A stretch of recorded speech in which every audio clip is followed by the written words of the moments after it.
Hello and welcome to episode 13 of the Fierce Fatty podcast. I am your host, Victoria Welsby, and today we're talking about fat fertility with Nicola Salmon. Let's do it.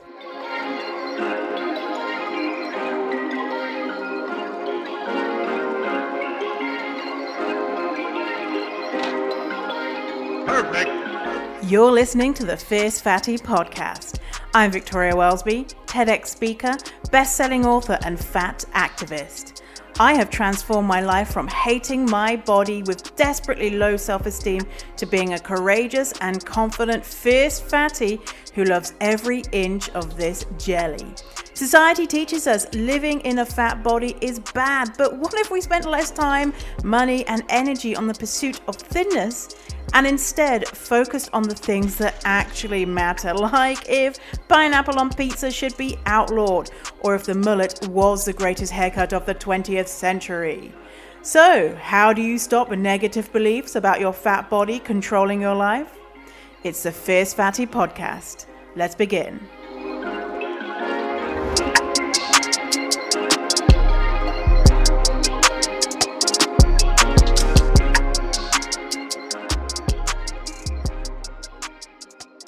Okay, so welcome to this episode where I have, oh my gosh, a guest, my first ever guest, and I'm super excited about it. I was just talking to Nicola just before we started recording about how I wasn't planning on having guests on the podcast to begin with, because I was like, oh my God, it's all about me. Oh my God, just my voice. But there's certain topics within fat positivity that I really geek out about and I'm not an expert on. So there are people who are experts on certain things, and Nicola is an expert on fat fertility. So I was like, Nicola is amazing. I love her. She is a fellow smelly Brit like me. So why not get her on the podcast? So if you don't know who Nicola is, where have you been? She is a fat positive feminist fertility coach and author of Fat and Fertile. And she advocates for change in how fat people are treated whilst accessing help with their fertility.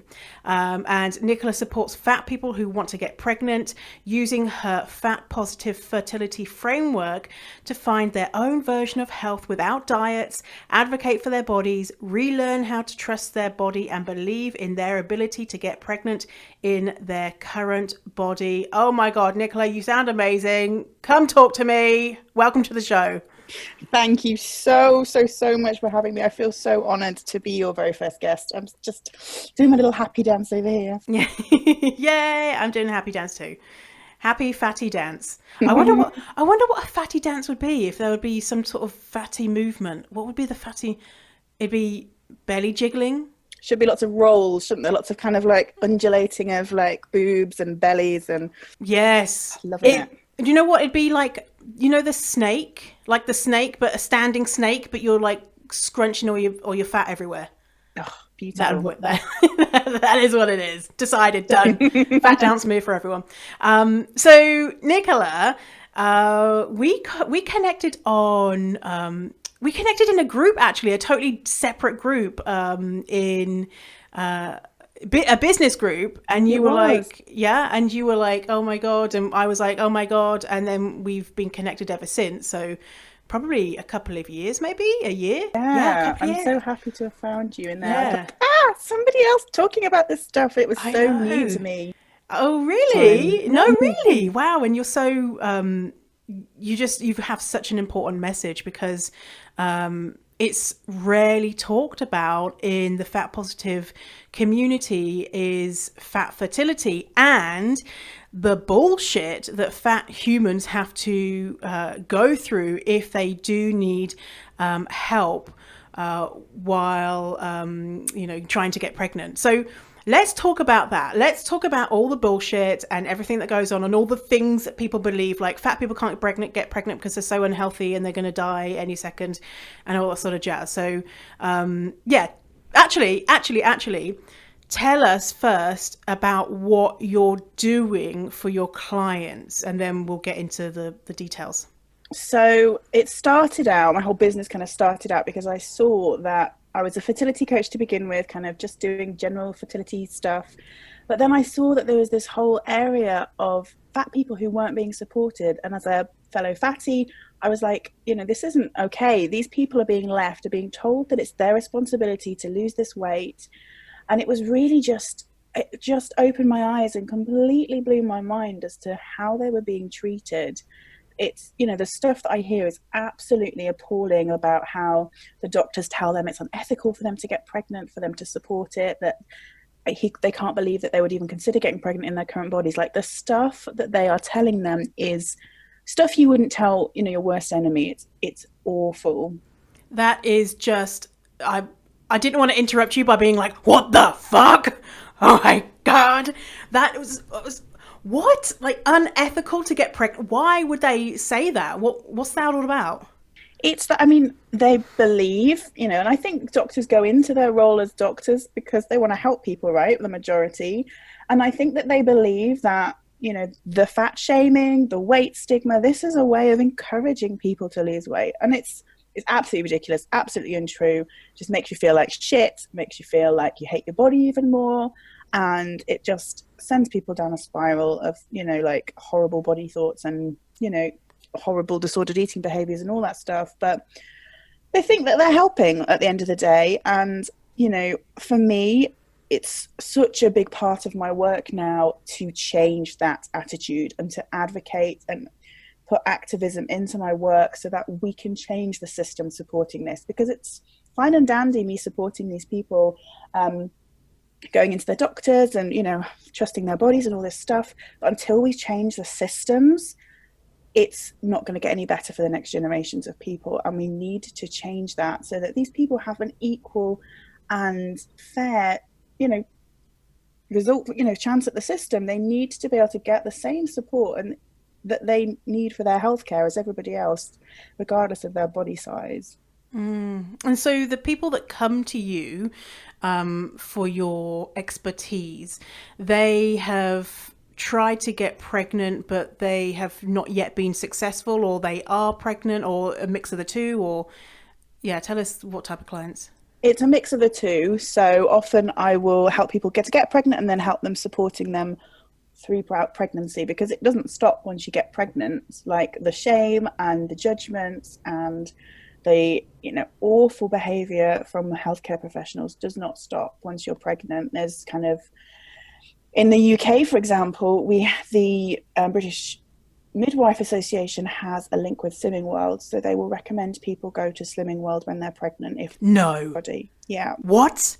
there is like money exchanged hands in that situation. So it's it is in every system, and the things people that you'd believe would be like above all that stuff, it's in deep, it's entrenched in all our systems. I literally am gobsmacked Yeah. that during pregnancy, people are being told to lose weight. Mm-hmm. Like, what? You're Isn't like growing a human being, right? You need to put yeah, some weight on. It's yeah. madness.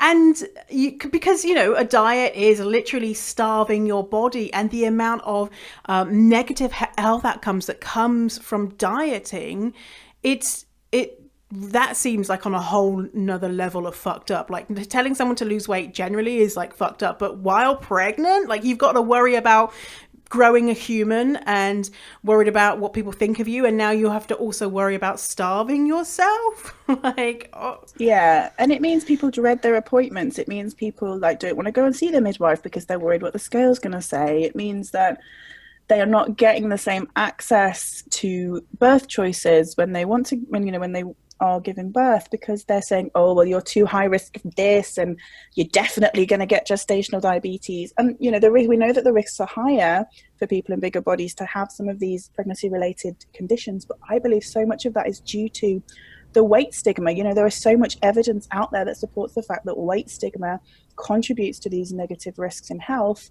And we can pretty much contribute all those increased risks to the fact that these people in bigger bodies are being shamed, are being judged, are being made to feel crap about themselves when they're pregnant and when they're trying to get pregnant. So it's, and it's not going to help by these people keep creating these situations where fat people are treated poorly. Yeah, absolutely. Absolutely. I'm raging over here. It's like,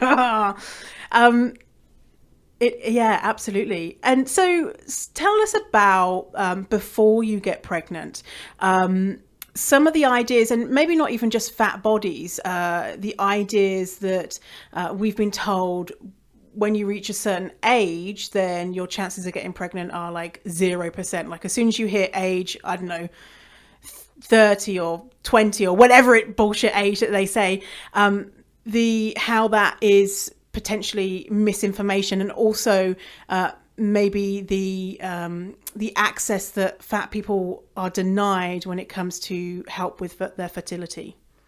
So yeah, the age thing is a tricky one because we're told that like there's this myth that it like drops off a cliff as soon as you reach a certain age, and that's just not the case because we're all different, right? We're all in different bodies. We've all had different experiences of life. We've all treated our bodies in different ways. So our fertility kind of reflects our health.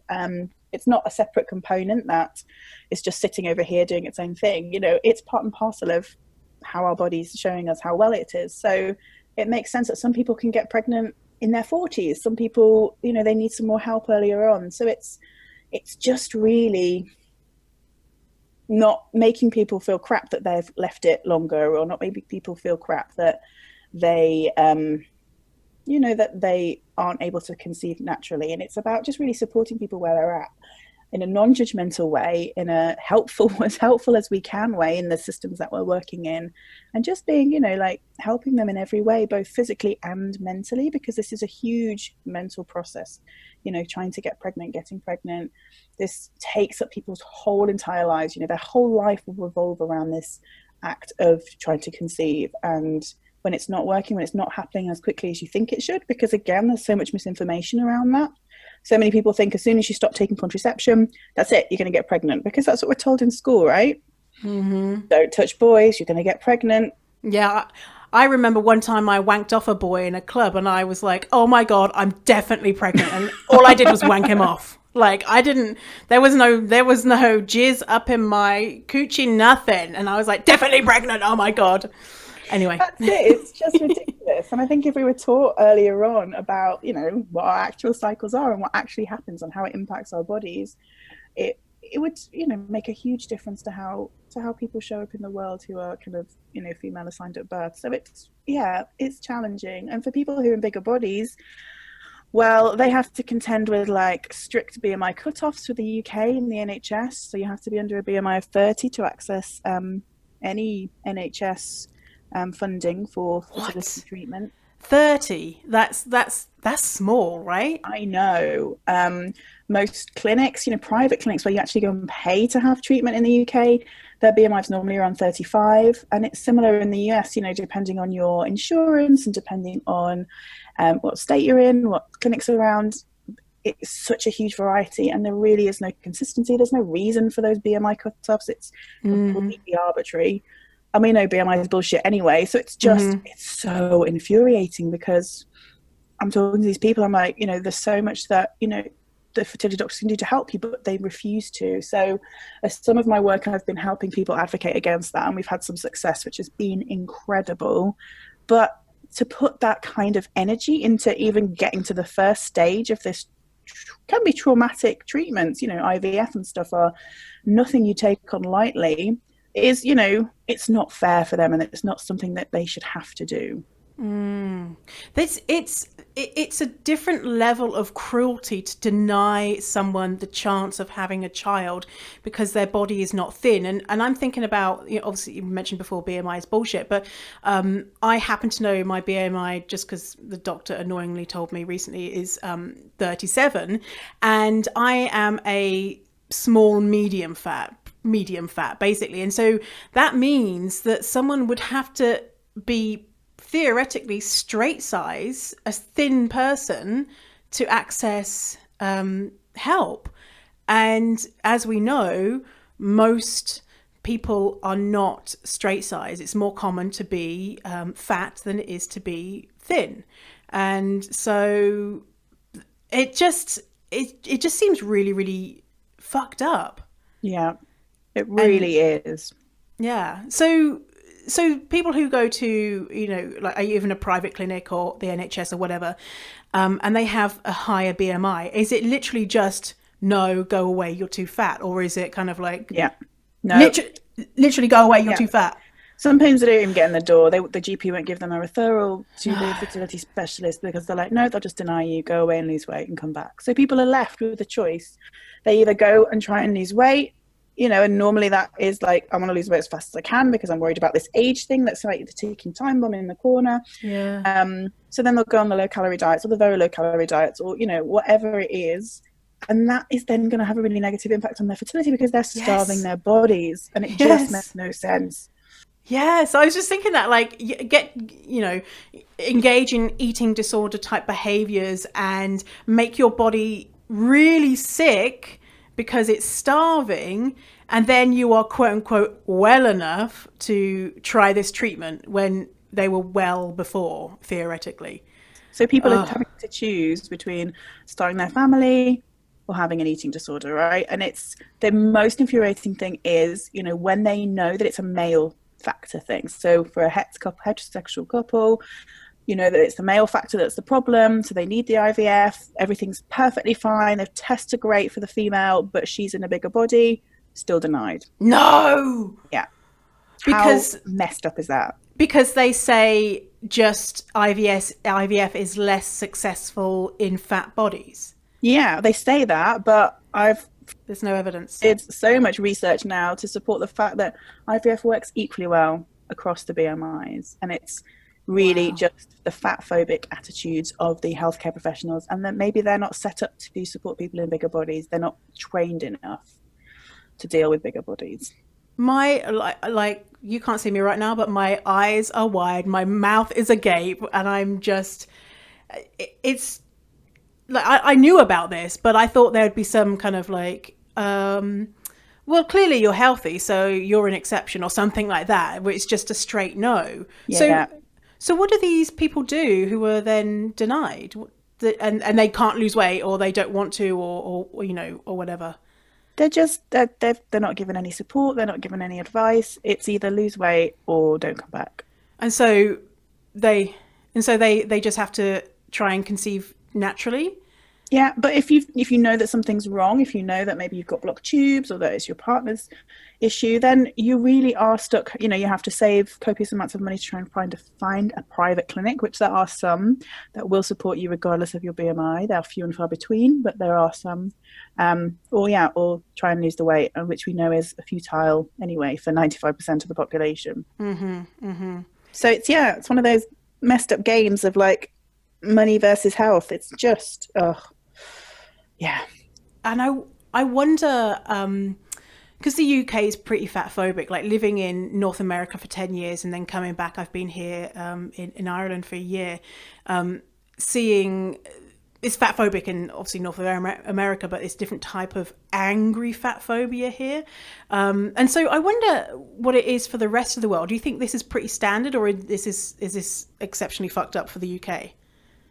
It is pretty standard from what I can gather. I have clients in the US, I have clients in Australia, so mostly kind of Western countries, and the attitudes are very similar, but I feel like almost the ranges are different. So maybe in the UK, the ranges are smaller. So like the outrage will start at BMI of 30. Maybe in the US, that would be a bit higher. Maybe 35 or 40 would be a more normal cutoff for fertility clinics. So I feel like the range may be different, in which case, like which size is quote unquote acceptable and which isn't. But the shame and the guilt and the way that they make these people feel is definitely universal. Yeah, absolutely. And so if by some miracle a fat person does become pregnant who has been struggling, I don't know, they go to a private clinic, or something happens and they become pregnant, you were mentioning that they're told to lose weight. And something you told me before, which was, I can't remember what it was, but fat people are told, oh, you've got you're doubling your risk for some type of thing. It might be gestational diabetes, but it's actually just going from like 0.5% to 1% chance of getting it. Am I remembering that right? Do you remember this? Yeah, I can see if I can pull up the statistics like to give you the accurate ones. But yeah, there's like they tell you like that you've got 74% chance more, more chance of getting this issue, and you've got, like 200% more chance of getting this. But you're right, the stats are so small that it's let me see if I can just grab it up. Mm-hmm. So like we said before, the risks are there, and I think it's really important to be informed of those risks and be aware that they exist. But they're still really small. So things like gestational diabetes, if you're in a quote unquote normal BMI, it's like 2.3% of people who get gestational diabetes. And then like between 30 and 35, it's 5.5. So it doubles, but it's still a small risk. And that still means that like 94% of people don't get diabetes. Mm-hmm. But you don't, they almost take it as like it's a given. Oh, you're in a bigger body, you're going to get this, you're going to get that, you're going to get the other. And as well, what really grinds my gears with any type of, oh, you're going to get this thing, is if you do get gestational diabetes, does that mean that you're going to spontaneously combust? Like, does every single person who gets gestational diabetes just die on the spot? It's ridiculous. Is it a manageable condition, Nicola? Totally, completely, 100%. And people in smaller bodies get it too. It's not something that's just for people in bigger bodies. Every size body gets this condition. Mm-hmm. So therefore, it's nothing to do with the size of your body. It's actually to do with something else that's going on, right? Mm-hmm. Yeah. So, we're all so terrified of getting these conditions, but the reality is that, most of the times these conditions are something that are manageable, but what we're so afraid of is maybe the shame and stigma and the fear of harming the baby and all that type of stuff. That's it. And so often with pregnancy, this fear of hurting the baby comes above the mother's own well-being. So we're so concerned, everybody says, at least the baby's healthy, but it's so important for the mother to be healthy as well. Mm-hmm. We have to take both those lives in, and be really, really clear that, the mother's health is imperative, both her physical and her mental health. And that should not be just, brushed under the carpet. That shouldn't be the second thing that you think about. Her, health, her well-being is paramount. Mm-hmm. Because if there's no parent that is giving birth, then there's no baby, right? Yeah, exactly. So, oh man, I need to take a deep breath from all this rage-inducing information. And so, the parent survives the whatever it is, the period of growing the baby. What's that called? Pregnancy. So the parent survives the pregnancy, and now they are going to go and deliver the baby. What differences does someone with a fat body see when they are delivering? So normally they will be classed as high risk throughout their pregnancy, which then means that they're kind of, in the UK at least, so I went through this personally, I was high risk just due to my BMI. There was absolutely nothing else going on. So that meant I was under consultant care, which is like a higher level of care. And that severely restricts the birth options that you are given or advised. So when I was pregnant with my first son, I did quite a lot of research about this because I wanted to have a home birth. I wanted to have a water birth. That was my preference. And I was told no. I was told you are not allowed to have those things. You are high risk. You are too big. The midwife could, what happens if you fall over, or the midwife can't get you out, or you're too heavy for her to carry, and, all this shamey language. And I did a lot of research around it, and I found that actually they can't tell me what to do. I can choose where I give birth. It's my body. It's my choice.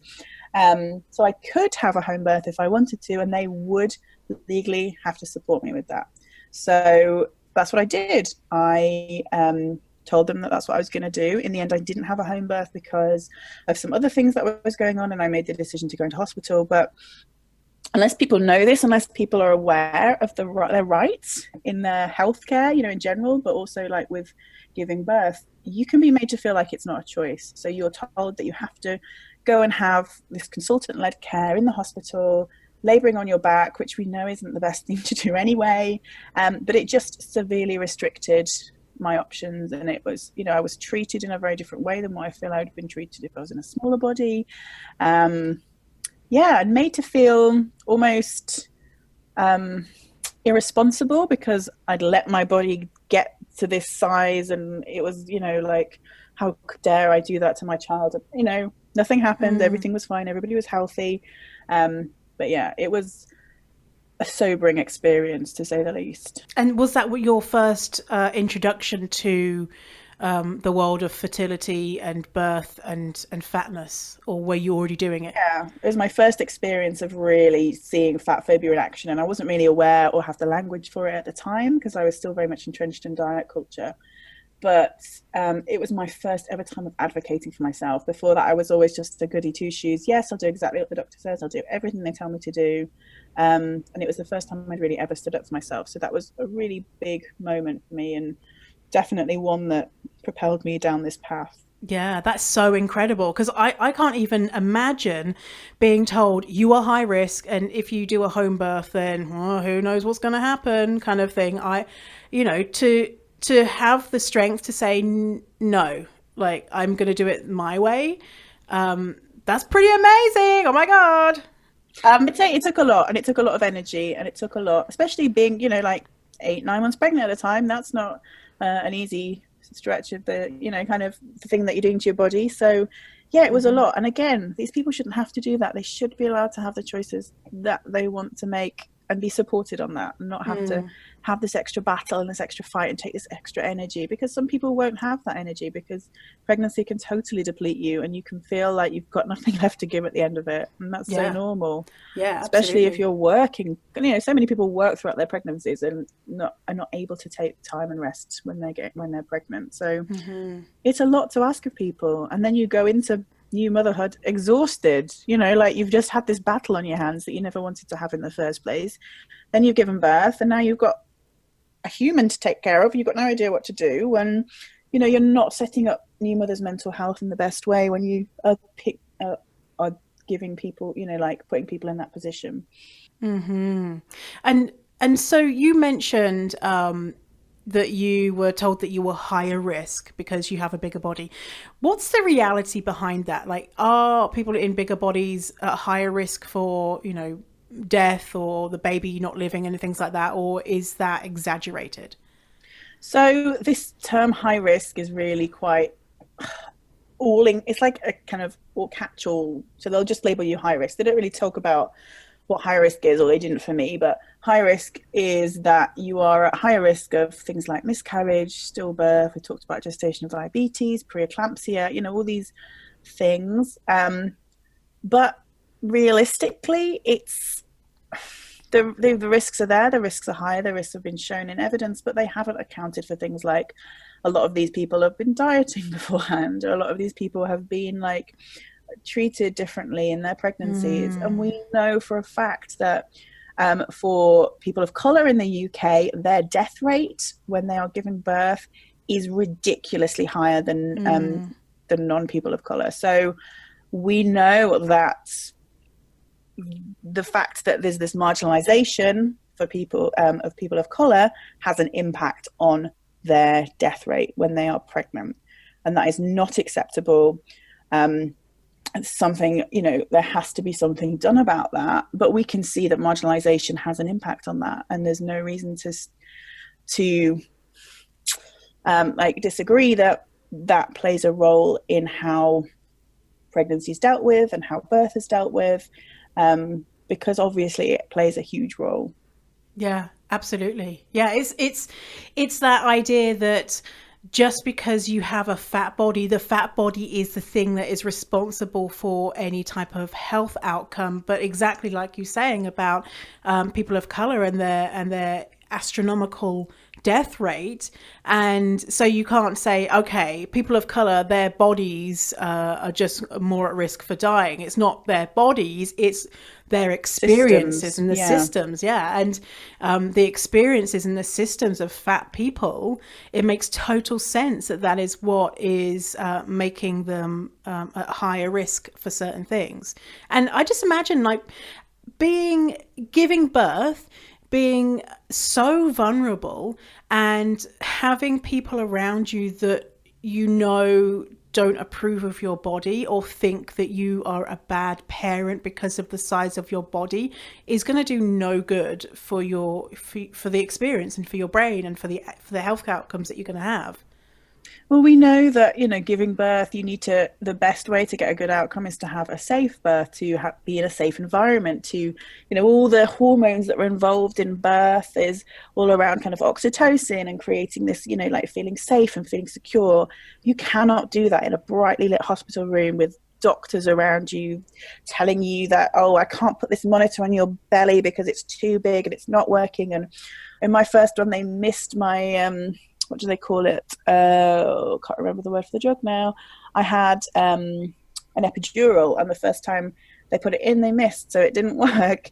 And they were like, "Oh well, I couldn't really tell because of the fat on around your spine." And oh my god, like it's not an environment you want to be giving birth in. Yeah, because going to the doctors as fat people, we know, can be very, very difficult. And yeah, being in a space where you you might have to be there, and not being in control, and just it just sounds awful. Just thinking about these fat knobheads being like, "Oh, you're so fat," and you're like, "I'm giving birth, leave me alone," or whatever.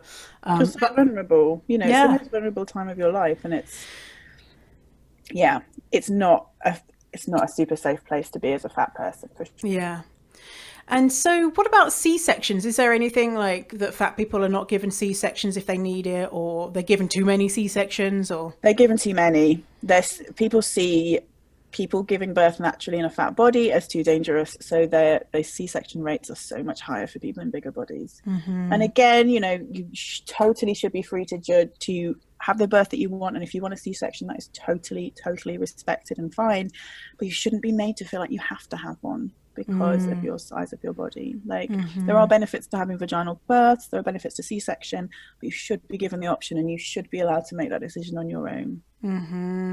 Oh, it's just maddening. Go on, what were you going to say? I was going to say, it's just like this hyper-focused, fat-phobic weight stigma. It's just like all concentrated into this tiny area, and it's just like magnifies everything because it's this kind of life bringing into the world, and it's just seen as so dangerous. It's just crazy. And the on top of that, the guilt because there's another human involved, your baby, the guilt of you're such a bad parent because you're so fat. Oh my god, how could you do that to your baby?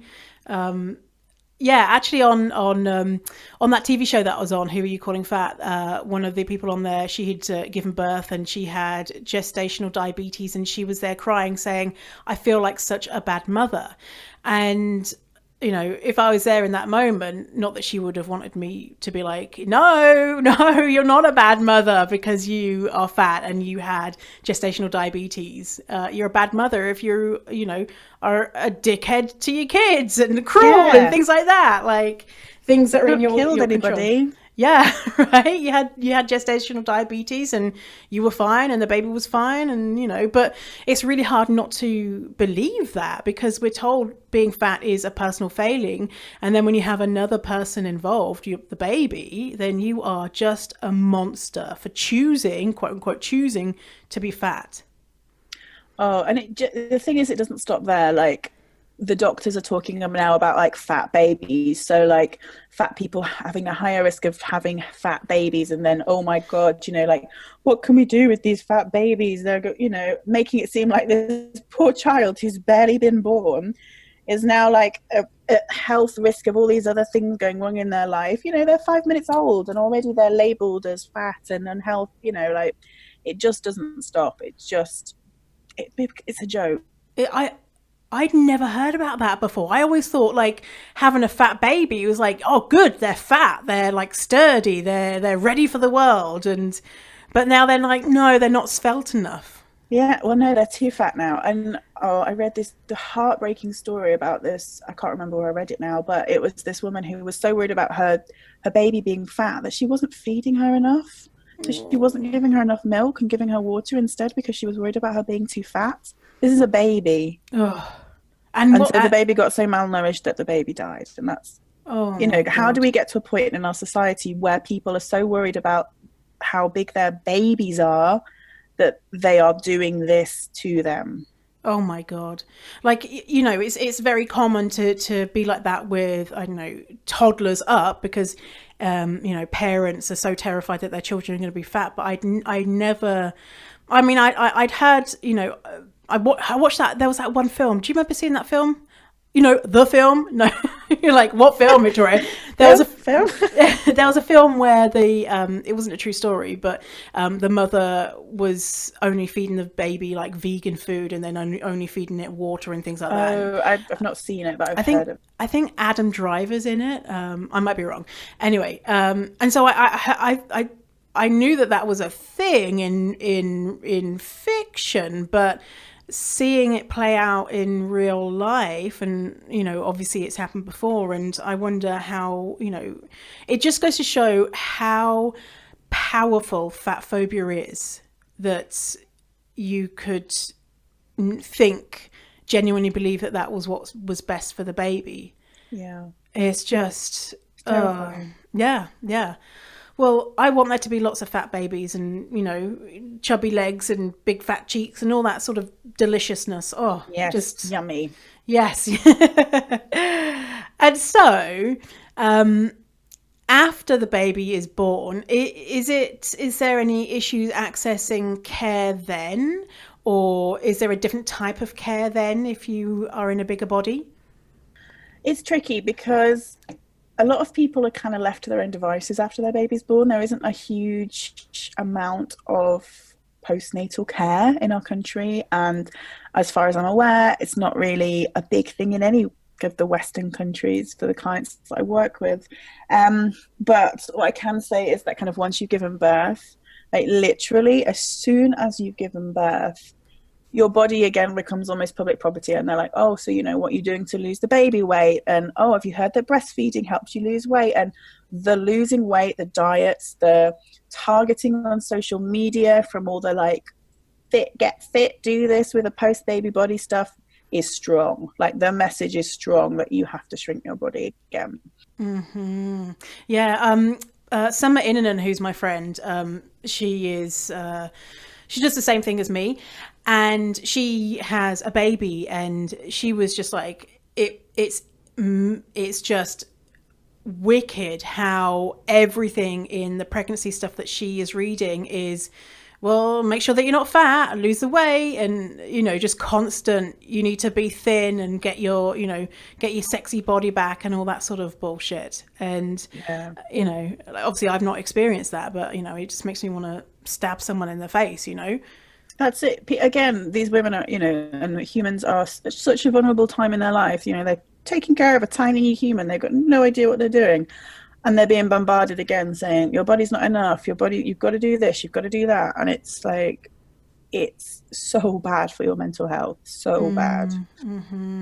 Yeah, just, and as well, like kind of that layering of the patriarchy, that your body is this object, and is your spouse now looking at you in a different way, versus is your spouse bowing down at your feet being like, holy shit, you just made a baby and you're Hell yeah. amazing. And that's what we should be expecting, versus, oh, does my spouse think that my body's not good enough now? And, do they want to date someone or be with someone who hasn't had a baby? And it's just the wrong thing that we're being told to focus on, Yeah, it's the because last thing we should be focusing on. We should be focusing on, have we got enough sleep? Are we drinking enough water? Like these basic needs, are they being met? And it should go well above and beyond that. But, like most people aren't even getting those basic needs met at this time in their lives. And it's the fact that we have to almost be putting what our body looks like above those basic needs is terrifying. Well, as long as our body is skinny and the baby is skinny and we're both catwalk ready, then nothing else matters, right? We're all good. Yeah. Oh my god. So, what would you say to someone who wants to get pregnant or is having struggles with their fertility or is pregnant or has just given birth? What advice would you give to those people? So I think the biggest thing for me when I was starting out on this journey was surrounding myself with other people who look like me. So whatever stage you're at, whether you want to get pregnant, you are pregnant, you've just had a baby, surround yourself with people in bigger bodies who are at that stage of their life. You know, find, like, on Instagram, it's my favorite place, but find other people who are going through this thing, a similar thing with you, and hopefully aren't too entrenched in diet culture that all they talk about is dieting, right? You just want to be able to have other people going through this experience, people see other bodies who look like your bodies, like postnatal or during pregnancy, because your body will look different than the magazines show you that your body should look like in pregnancy and postnatal. It's really about, you know, finding other examples and normalizing what you see in the mirror versus kind of what you see on the outside world. That's the most helpful thing that's helped me when I've been going through all this stuff. And what about we've spoken about this before, the trusting of your body to get pregnant? It's such a huge part because we're told over and over and over and over again that your body won't get pregnant, your body can't get pregnant, fat people can't get pregnant. And you just become, and you're so used to diet culture telling you that you can't trust your body, like you can't trust your hunger signals, you can't trust your cues, you can't trust what it's telling you, that we just get so disassociated from our bodies. And I think when you want to get pregnant, rebuilding that trust can be a really important piece of the puzzle. So just really getting in touch with how your cycle's working, because, you know, you need, you know, having a healthy cycle can be really helpful when you want to get pregnant. And just really paying attention to what your body needs and what your body wants is a really beautiful way to reconnect with your body. And your body is going to be fucking phenomenal. Your body's going to create a human being. You know, you need to be able to trust it to do that and to go through that process without, you know, all this fear and worry that we're told that we have to, you know, you have to be afraid of this and you have to be afraid of that, because the truth is that you don't. And most people will not get gestational diabetes or preeclampsia, you know, all these scary things. Most people are going to have completely happy, healthy pregnancies and babies at the end of it. I get this sense that for a fat person, a good thing is just to kind of relax and, you know, like you say, trust yourselves and not worry so much. I mean, telling people to just relax is a much harder thing to do. Yeah. Just chill out, would you? Relax. Down. I know, yeah, exactly. I mean, yeah, finding ways that you can support yourself so that you aren't constantly worried and stressed and thinking about this all the time. Like, you don't want this stuff keeping you up at night because you need sleep. Like, sleep is just as important as what you're eating to support your health and well-being. But finding ways that you can look after yourself and support yourself and just be really kind to yourself, I think, is a really good place to start, because we are so used to beating ourselves up in fat bodies. We are so used to that being the norm of, like, the thoughts that go round and round and round in our heads. Like, that is what we're told. As good fatties, we're supposed to be thinking about our next diet or our next whatever. So really just being kind to yourself and thinking, okay, one of my favorite things to do is just to stop and pause and go, what do I need right now? Do I need a drink? Do I need to go for a wee? You know, like, meeting my needs and just really honoring what my body needs in any given moment. It's really the only way that you can, like, do this, right? You know, you're only in the present moment, so just going for what your body needs at any given moment. Beautiful. So obviously people want to know more about this, and you have a book, right? Do Tell us about it, Fat and Fertile.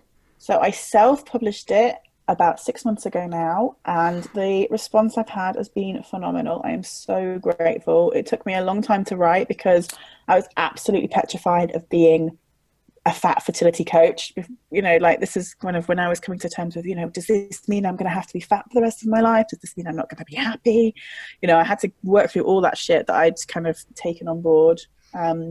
So it sat in my drawer for a very long time, but finally it's seen the light of day. And I'm just, people are so happy to be able to read a book that's about their body, that's not written by a thin person telling them to lose weight and to eat all the kale and avocado that they can find. It's, really about looking at ways that you can support yourself in a bigger body and how you can advocate for yourself in a bigger body if you need to, and how to, practical stuff around, what can you do to work through these beliefs that you have that you're not able to get pregnant in your bigger body. And there's kind of a lot of my stuff in there as well about like what I did and how my journey to pregnancy was. So it's really just, I like to describe it as a hug in a book. It's really kind of comforting, nourishing, loving book. And so where can people get it? On your website, on Amazon? So it's on Amazon all over the world. That was the easiest way I could self-publish it. I know Amazon is a bit, but yeah, it was just the easiest way I could get it out there so people can read it. So it's ebook, and you can get a paper copy as well. Amazing. So you're the best. I am just soaking in all this knowledge that you've shared, and I know you have so much more. So people should definitely go and get your book and go to your website, which is nicolasalmon.co.uk. And I'm going to link your social links. You're on Instagram as Fat Positive Fertility and Facebook. So people can go and have a creep and have a look and be like, oh yes, oh my God, yes, this is so right. But something I like to do is at the end of each episode, I share a fact about me. And now you have sent me some facts about you, and every single one I was like, get out. All your facts are way better than my facts. I'm like, what? How rude. Like my facts are like, oh, I like having a nice poo. And, and your facts having a nice poo too. Your facts are like, oh, I'm a film star. Oh, I'm a nuclear physicist. Get out. Lifeguard. What? Okay, so I'm gonna read some of these out, but I want you to explain some more. So, once you were an extra in a film with James McAvoy. What was that then? Superstar. So they did a film at my university. I went to University College London in London, and they filmed. Oh, I can't remember what the film is called now. How bad is that? Starter for 10. It's called. It was before James McAvoy was really a film star. I really had no idea who he was at the time. But yeah, it's basically just me like walking behind him on this film. Yeah, which was fun. It was quite fun actually. Is there a clip on the internet? I'm sure I could find you a clip. Yeah, I'll find you one and send it to you. Yeah, amazing. Like, there she is! Oh my God! So your next fact is, before you were a fertility coach, you were a nuclear physicist, and part of your job was to clean a radioactive toilet. Was that a toilet that I'd been on? No. Is that why it was radioactive? It was actually really radioactive. So I trained before I was a coach. I trained as a medical physicist. So I did a master's in medical engineering and physics, and I ended up working in the nuclear medicine department at a hospital in London. And we gave lots of different people for cancers and various things like radioactive medicines to help with their cancers. And one of the treatments was that they had to stay in a room isolated because they were so radioactive they couldn't be around people. So part of our job at the end, when they'd finished their stay and they could go home, was to kind of go around the room and clean everything, clean all the toilets and everything, and test it with one of those beep, beep, beep, beep, beep monitors to make sure it wasn't too radioactive for other people to be around. And how do you clean a radioactive toilet? Is it just lots of bleach? Yeah, lots of bleach, lots really? of grease. Yeah. I thought it'd be like some kind of radioactive bleach. Like, there's no cool lasers involved. No, I thought that's what I thought, was there'd just be lasers and smoke and stuff. You've ruined it for me, Nicola. Sorry. And you were a qualified lifeguard at university, so you're an amazing swimmer. Jealous. Not anymore. Well, no, you probably remember how to do it, right? It's like riding a bike, no? No, well, I'm not sure about the life-saving bit, but the swimming bit, yeah. Did you ever save anyone's life? The only incident I ever had to deal with was, so it was like a university swimming pool and they had clubs. And the only incident was when the trainee lifeguards who had their own little club were practicing saving each other, and one of them hit the other one over the head with a like life-saving buoyancy. Oh no, really? Yeah. That was it. And then you're like, get out the way, stupid. I'll save you. and you can wiggle only one ear. Why only one? Well, it took a lot of practice. This was what I was doing when I was supposed to be revising for my degree. I was just like practicing like this, like just one muscle like in my ear. I think it's my left ear I can wiggle, and you can just like, but you got to make sure you don't do your eyebrow at the same time. I'm literally trying to do it now. Are you doing it now? Yeah. I'm like, can I do it? Am I an elf? A secret elf? No, I can't do it. Yeah. Thank you so much for being on the show. I so appreciate it. You were an amazing first guest. Oh my gosh. The best. Yes. Yeah, and sharing all your knowledge, like that is a lot. So you are making the world a better place, and this information is so goddamn important, and you've made me so angry that I'm just going to go into my local doctor's office and be like, fuck you all, I hate you. Yeah. But you also cheered me up with your wonderful facts that make me feel very jealous. Yes. So thank you, and thank you, listener, for hanging out with us today. A reminder to share that you're listening to this podcast, and you are going to be put into a draw to win a Fierce Fatty mug. And if you or you don't have to do both, but if you write a review about the podcast on Spotify, and Apple iTunes thingamajig, not Stitcher, ignore me, then email me, take a screenshot before you submit it and email me with that, and I will send you a digital and audio copy of my best-selling book, which is also called Fierce Fatty. So I will see you on the next episode, Fatty. Goodbye.